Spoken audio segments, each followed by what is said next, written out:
Timing of this storm could put a real snarl in tomorrow's commute. And today, road crews are resting up and getting ready. Megan Woods spent the day checking in with road commissions across Metro Detroit. Megan, they're going to be busy. Kimberly, that's the expectation. We spoke to or caught up with Craig Bryson from the Road Commission here in Oakland County, and he says, yes, when you drive by garages, you'll see it's all quiet, but it's because they're coming off another busy stretch.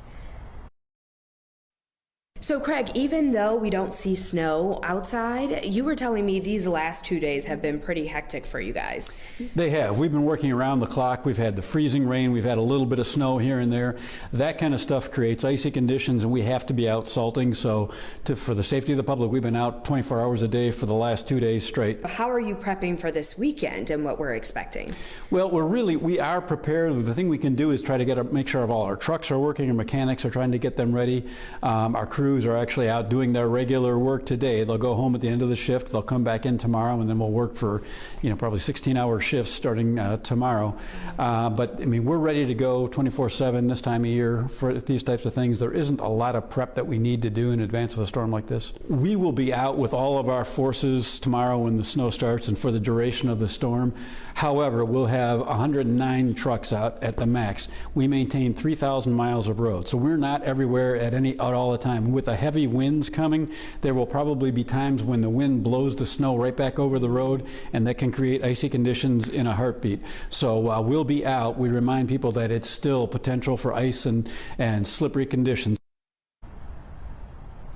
He also mentioned before you see any type of snow, there are going to be road crews putting down that liquid brine to just slow down that ice from forming, really to give them some time to catch up when things start rolling in and starting. So reporting live in Southfield, I'm Megan Woods, Local 4. Okay, Megan, thank you for that update. And we know road crews are going to be busy over the next 36 hours, but DTE says it's going to be keeping a close eye on the storm as well. Kim just mentioned that worry that the threat of ice, high winds could bring down lines. Sean Lay live with that part of the story. After the storm pushes through, then it's set to get really, really cold, Sean.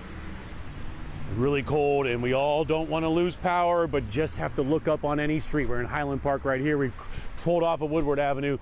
Power line after power line, transformer after transformer. Kim's telling us about wind, snow, if it's heavy, wet snow, rain following that. If there's heavy, wet snow followed by ice, it's not good, guys. That means power lines could be snapping, transformers popping all over town. So, hey, DTE set out an alert well before this storm. They're telling us, of course, we know these things, but it's a good reminder. Stay out of your yard, at least one bus length away, or just stay away from all. If there's a downed line there, considered a down power line, we all know this as well, live and dangerous. Just stay away, call it in.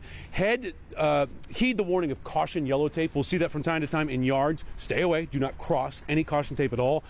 Never use a portable generator. We've seen this before. Inside a home or business, in your garage perhaps, no generators. It emits carbon monoxide. We know that. It can be deadly. Keep it outside for sure. Report any down lines to DTE through a phone number or its app. I've used its app before, guys. It's very, very easy to use that app. But again, we know these things, but we have been out here, stories before where a line is down across the fence, a kid touches the line.